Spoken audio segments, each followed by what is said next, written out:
So students, today we will start accounting treatment of bills of exchange. So let's start. For the purpose of accounting, bills are divided into two categories. First is BR and BP, that is bills receivable and bills payable. The person who is entitled to receive money draws the bill. The person who is entitle to receive money, money किसको मिलती है? Obviously जो cell करता है, means यहाँ पे seller की बात हो रही है. The person who is entitle to receive money, जिसको मनी मिलती है, मीन्स जो सामान बेचेगा उसको मनी मिलेगी. Means seller draws the bill. Bill कौन लिखता है? ड्रॉ कौन करता है bill? Seller. And gets it accepted from the person who is liable to pay. Pay किसने करना है? ऑब्वियसली जिसने गुड्स बाय करे हैं, मीन्स बायर की बात हो रही है. तो यहाँ पर सेलर जो है बायर के ऊपर बिल लिखेगा और फिर सेलर क्या करेगा? वो बिल बायर को दे देगा. बायर उसको एक्सेप्ट करेगा बाय साइनिंग, साइन करेगा, एक्सेप्ट करेगा. As such the same bill is a BR from the point of view of drawer. यानी कि सेलर के लिए वही बिल BR है, बिल्स रिसीवेबल है. And bills payable from the point of view of acceptor. और acceptor यानी कि जो बायर है, परचेज़र है, उसके लिए वही बिल बिल्स पेबल का काम करेगा. In other words, same bill and asset for the drawer means seller के लिए जिसने गुड्स बेचे, जिसको मनी आनी है, अभी जिसको बायर ने पैसा देना है, सेलर के लिए वही जो बिल है असेट होगा क्योंकि कैश आना है उसके पास. And a liability bills payable for the acceptor. Buyer के लिए ये लायबिलिटी है क्योंकि बायर ने सामान खरीदा है, उसने अभी पेमेंट करनी है, right. So different uses of bill receivable. अब यहाँ पे बिल रिसीवेबल की बात हो रही है. अभी हमने करा है सेलर यानी कि ड्रॉअर के लिए जो बिल है, जो डॉक्यूमेंट है, वो BR कंसीडर होगा. बायर के लिए बिल्स पेबल, राइट. तो different uses of BR, bill receivable. A party which holds a BR can use it in either the following veg. जिस पार्टी के पास बिल है वो उस बिल को किस तरह यूज़ कर सकता है. और किसके पास बिल होता है बच्चों?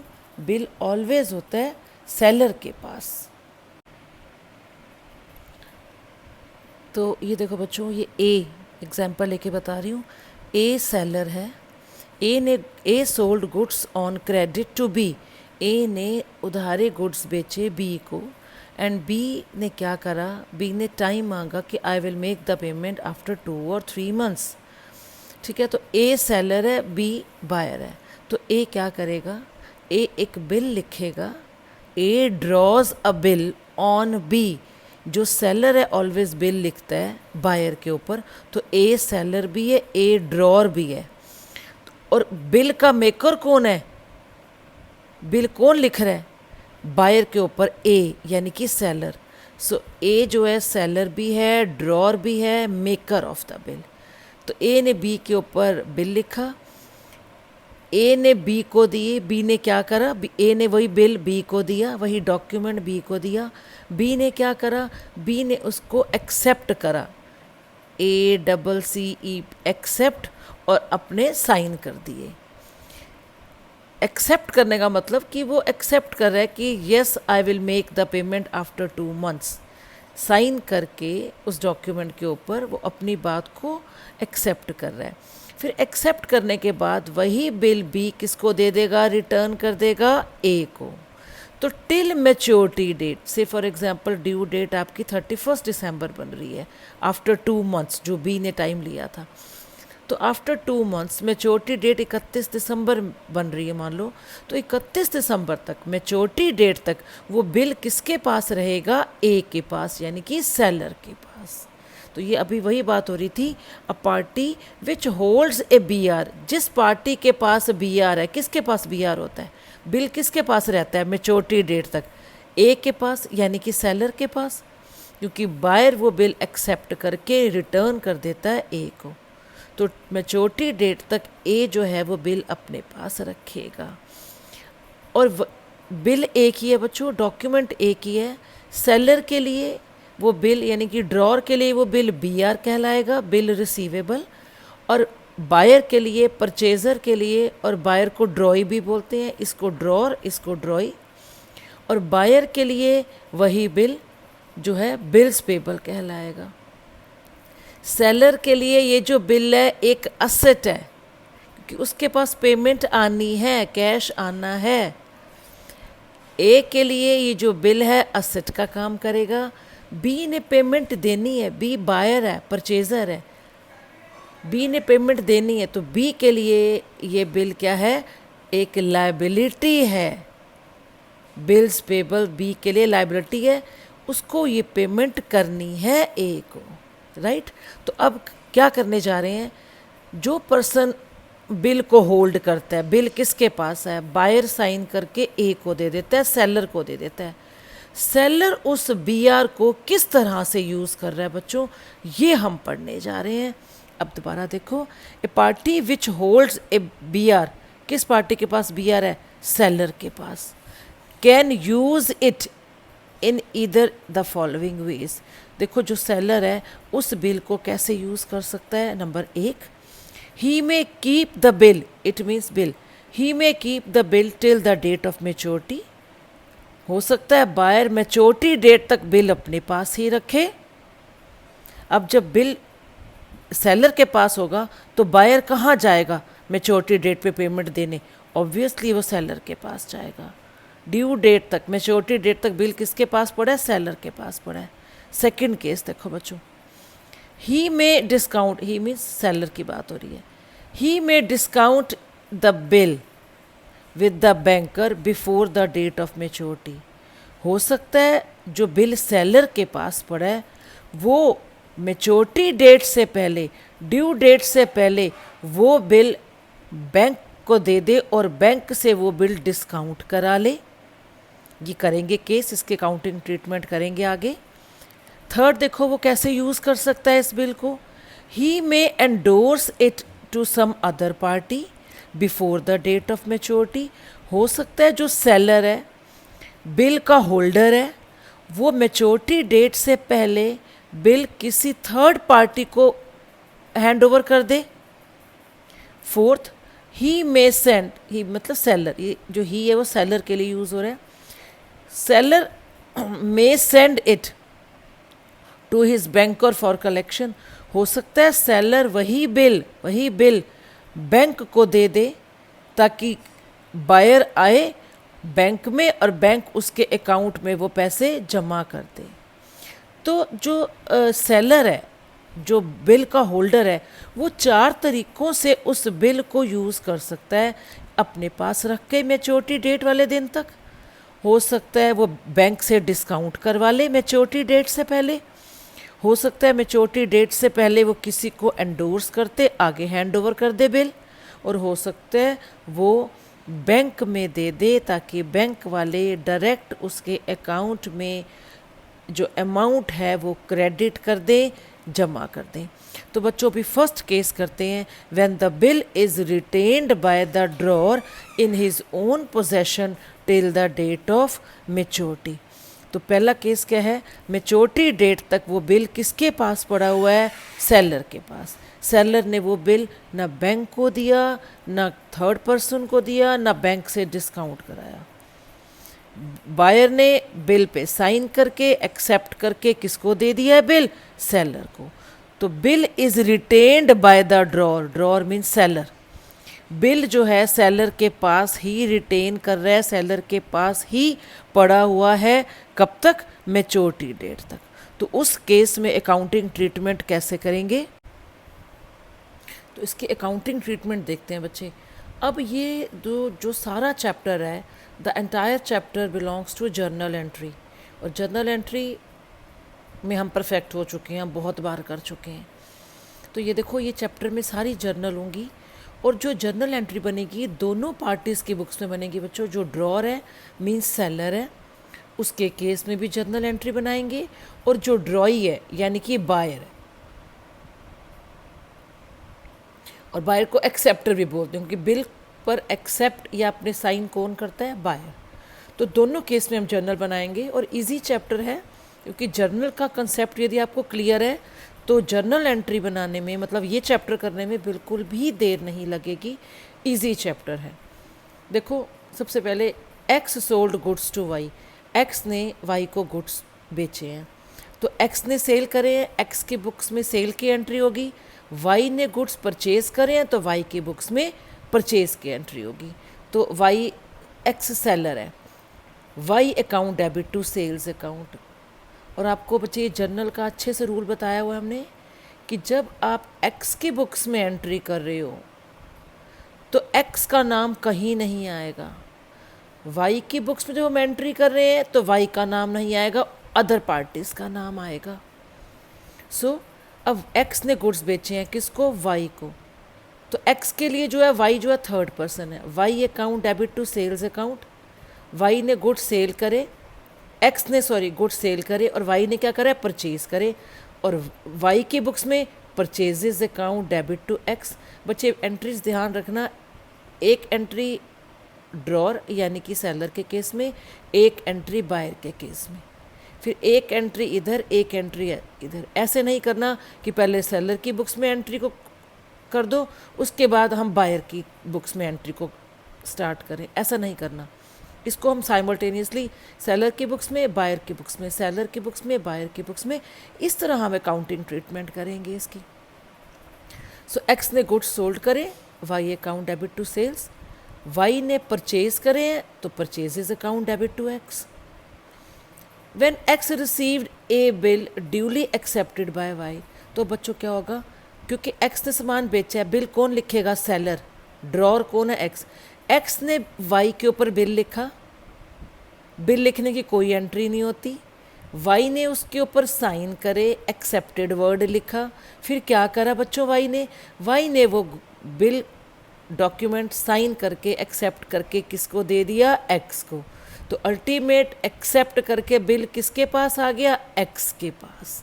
और एक्स के लिए वही बिल बी आर है, वाई के लिए वही बिल क्या है, बी पी है। तो एक्स के पास बिल आया, देखो debit what comes in, Y ने एक्सेप्टर ने बिल एक्सेप्ट करके किसको दे दिया, एक्स को। तो एक्स के पास साइन किया हुआ बिल आया है, debit what comes in, B R account debit to Y, credit the giver, दिया किसने है, वाई ने दिए, राइट। अब इधर करो, इधर करो, इसके पास बिल आया था, डेबिट किया था, इसके पास बिल गया और वाई के लिए वो बिल बिल्स पेबल है। Bill credit what goes out, Y के लिए तो बिल चला गया है, क्रेडिट व्हाट गोज आउट, जो चीज़ जा रही है, credit to bills payable, B R नहीं लिखना, bills payable. Debit the receiver, किसको बिल दिया इसने, एक्स को दिया, रिसीवर कौन है, एक्स। अब एट प्रेजेंट इसने बिल साइन करके इसको दे दिया, तो बिल का होल्डर कौन है, बिल किसके पास पड़ा है, एक्सेप्ट किया हुआ बिल सेलर के पास पड़ा है, क्योंकि हम केस कौन सा कर रहे हैं, when the bill is retained by the seller till the due date, due date वाले दिन तक बिल किसके पास पड़ा है, सेलर के पास पड़ा है। तो व्हेन द बिल इज, अब देखो थर्ड, अब आगे क्या हुआ है, अब बी ने मान लो 3 मंथ्स का टाइम मांगा है, तो आफ्टर 3 मंथ्स यानी कि हम मेच्योरिटी डेट वाले दिन की बात कर रहे हैं, बिल सेलर के पास आ गया है, 3 महीने का टाइम हो गया है, प्लस 3 डेज ऑफ ग्रेस भी ऐड कर दिए हमने, आज ड्यू डेट आ गई, बिल जो है स्टिल सेलर के पास पड़ा है, ड्रॉर के पास पड़ा है। अब क्या होगा, ड्यू डेट वाले दिन बायर आएगा किसके पास, सेलर के पास, सेलर को क्या देगा, पेमेंट दे देगा, पैसे दे देगा, और सेलर क्या करेगा, उसका साइन किया हुआ बिल उसको वापस दे देगा। एक बार मैं दोबारा दिखा देती हूँ, बी जो है यानी कि जो बायर है, ड्यू डेट वाले दिन कहाँ जाएगा, ए के पास पेमेंट लेकर, ए को उसने पेमेंट दे दी सेलर को, ए क्या करेगा, उसका साइन किया हुआ बिल उसको वापस कर देगा। अब यही चीज़ यहाँ पे देखो, ड्यू डेट आ गई बच्चों, when the bill is retained by the X till the date of maturity या due date and Y pays the amount of the bill on maturity. ये जो एंट्रीज दोनों हैं ये मेच्योरिटी डेट की एंट्रीज हैं, और ये दोनों एंट्रीज जिस दिन गुड्स सेल करे, जिस दिन एक्स ने वाई के ऊपर बिल लिखा, ये दोनों एंट्रीज सेम डेट की हैं, और ये एंट्री ड्यू डेट वाले दिन की है, 2-3 जितने टाइम का भी उसने मोहलत मांगी थी। तो देखो ड्यू डेट वाले दिन इसके पास पेमेंट आई, वाई पेमेंट लेकर आया, ये देखो डेबिट द रिसीवर, पेमेंट आई, चेक दिया, गया क्या एक्स के पास से, एक्स ने वाई को उसका साइन किया हुआ बिल वापस कर दिया। Credit what goes out, x के पास से बिल गया। वाई के केस में आओ, बायर के केस में आओ, इसके पास से पेमेंट गई, ये देखो क्रेडिट द गिवर, इसके पास से पेमेंट गई, चेक दिया किसने, वाई ने, और आया क्या, इसी का साइन किया हुआ बिल इसके पास आ गया, ताकि एक्स उसको यूज़ ना कर सके। एक्स ने वो बिल किसको दे दिया, वाई को, तो वाई के पास अपना साइन किया हुआ बिल वापस आ गया, और वाई के लिए वही बिल क्या है, bills payable, debit what comes in, bill आया पेमेंट गई। सो ये है अकाउंटिंग ट्रीटमेंट। तो बच्चों इसका एक क्वेश्चन कर लेते हैं, ताकि ये जो अभी आपको अकाउंटिंग ट्रीटमेंट समझाई है ये एक हम क्वेश्चन के थ्रू करते हैं, ताकि आपका कंसेप्ट बिल्कुल अच्छे से क्लियर हो जाए। 1 जनवरी को X sold goods to Y, 50,000, X ने वाई को सामान बेचा। एक्स ड्रॉर है बच्चों, सेलर है, वाई ड्रॉई है, बायर है। ऑन द सेम डेट यानी कि 1 जनवरी को he X draws a bill on Y, draws means writes, X ने बिल लिखा किसके ऊपर, ऑलवेज सेलर बिल लिखता है, X writes a bill on Y, X ने सेलर ने बायर के ऊपर बिल लिखा 50,000 का, ड्यू आफ्टर 3 मंथ्स, समझ गए 3 मंथ्स क्या है, वाई ने 3 मंथ्स का टाइम मांगा है। तो अब आगे पढ़ने से पहले हम मैच्योरिटी डेट निकाल लेते हैं, ड्यू डेट निकाल लेते हैं। 1 जनवरी से 3 मंथ्स आगे करो बच्चों, 1 जनवरी से 1 फरवरी, 1 फरवरी से 1 मार्च, 1 मार्च से 1 अप्रैल, 1 अप्रैल 3 दिन और ऐड करो, 4 अप्रैल, ये 4 अप्रैल हमारी ड्यू डेट है बच्चों। यानी कि वाई पेमेंट कब देगा एक्स को, वाई ने 3 मंथ्स का टाइम मांगा, यानी कि वाई 4 अप्रैल को 50,000 की पेमेंट देगा। तो 4 April is the due date of the bill, maturity date of the bill. आगे पढ़ते हैं, एक्स ने वाई के ऊपर बिल लिखा, राइट, वाई ने उसको एक्सेप्ट करा, साइन करा बिल के ऊपर, buyer accepted the bill and returned it to X, और वो बिल साइन करके किसको दे दिया, एक्स को, यानी कि सेलर को। तो ड्यू डेट तक बिल किसके पास रहेगा, सेलर के पास। X retained the bill till the due date, due date तक बिल किसके पास पड़ा है, 4 अप्रैल तक बिल किसके पास पड़ा है, एक्स के पास। Y meets the bill on the due date, Y को उसका बिल मिल जाता है ड्यू डेट पर। मतलब कैसे मिला, मतलब वाई पेमेंट लेकर गया एक्स के पास, तभी तो एक्स ने वाई को बिल रिटर्न करा। Pass journal entries and prepare ledger in both the parties, हम जर्नल एंट्री बनाते हैं। अब देखो बच्चों, ये एक्स के केस में जर्नल है, ये वाई के केस में जर्नल है, हमें साथ का साथ एंट्रीज करनी है। एक्स यानी कि सेलर, ड्रॉर, इस एक्स ने सामान बेचा 1 जनवरी, Y account debit to sales account, X के बुक्स में एंट्रीज कर रहे हैं, एक्स का नाम कहीं नहीं आएगा। सो एक्स ने गुड्स सेल करे, एक्स के बुक्स में सेल की एंट्री करेंगे, Y account debit to sales 50,000 50,000। अब ये नहीं पकड़ेंगे एंट्री। अब बायर के केस में चलो, ये general entries in the books of Y, 1 जनवरी को वाई ने गुड्स परचेज करे, तो purchases account debit to X 50,000 50,000। Same day X ने वाई के ऊपर बिल लिखा, वाई ने बिल को साइन करा, किसको दे दिया साइन करके, एक्स को। एक्स के पास अब साइन किया हुआ बिल आ गया, सेम डे बिल आया, debit what comes in, B R account debit, credit the giver, किसने दिया है, वाई ने, 50,000 50,000, इसके पास साइन किया हुआ, वाई का साइन किया हुआ बिल आ गया। अब वाई के केस में देख लेते हैं, इसने साइन करके बिल दिया है, क्रेडिट वट गोज़ आउट, क्या गया वाई के पास से बच्चों, वाई ने बिल दिया तो वाई के बुक्स में बिल जा रहा है, credit what goes out to bills payable. ये बिल किसको दिया है, डेबिट द रिसीवर, एक्स को दिया है, रिसीव किसने करा है, बिल एक्स ने, तो X account debit to bills payable 50,000 50,000। ये तो होगी 1 जनवरी की एंट्री। अब ड्यू डेट कब बनती है, 4 अप्रैल, 4 अप्रैल, ये देखो सही निकाली ये डेट हमने। ड्यू डेट वाले दिन वाई कहाँ आएगा पेमेंट लेके, एक्स के पास, क्यों, क्योंकि ड्यू डेट तक बिल किसके पास पड़ा है, एक्स के पास, तो एक्स के पास आया, एक्स के को पेमेंट मिल गई और एक्स ने क्या वापस दे दिया, वाई का साइन किया हुआ bill, credit what goes out. अब एक्स के पास से बिल जा रहा है, पेमेंट आई एक्स के पास, वाई ने दी, एक्स के पास पेमेंट आई और गया क्या, बिल, उसने वाई का साइन किया हुआ बिल उसको रिटर्न कर दिया। अब वाई के केस में देखो एंट्री, इसके पास से पेमेंट गई है, वाई ने पेमेंट दी है, वाई बायर था, वाई ने पेमेंट दी है 4 अप्रैल को, इसके पास से पेमेंट गई, क्रेडिट हो गया टू बैंक, इसके पास इसी का साइन किया हुआ बिल वापस आ गया है, debit what comes in, bills payable account debit to bank account 50,000 50,000। तो ये कौन सा केस है बच्चों, मेच्योरिटी डेट तक जब बिल एक्स ने होल्ड किया हुआ है, x means seller, means drawer के पास जब बिल है तो ड्यू डेट वाले दिन ड्रॉई कहाँ आएगा, बायर कहाँ आएगा, सेलर के पास पेमेंट लेकर, और उसको सेलर क्या करेगा, उसका साइन किया हुआ बिल उसको दे देगा। तो नेक्स्ट वीडियो में हम नेक्स्ट टॉपिक करते हैं, टिल देन बाय बाय।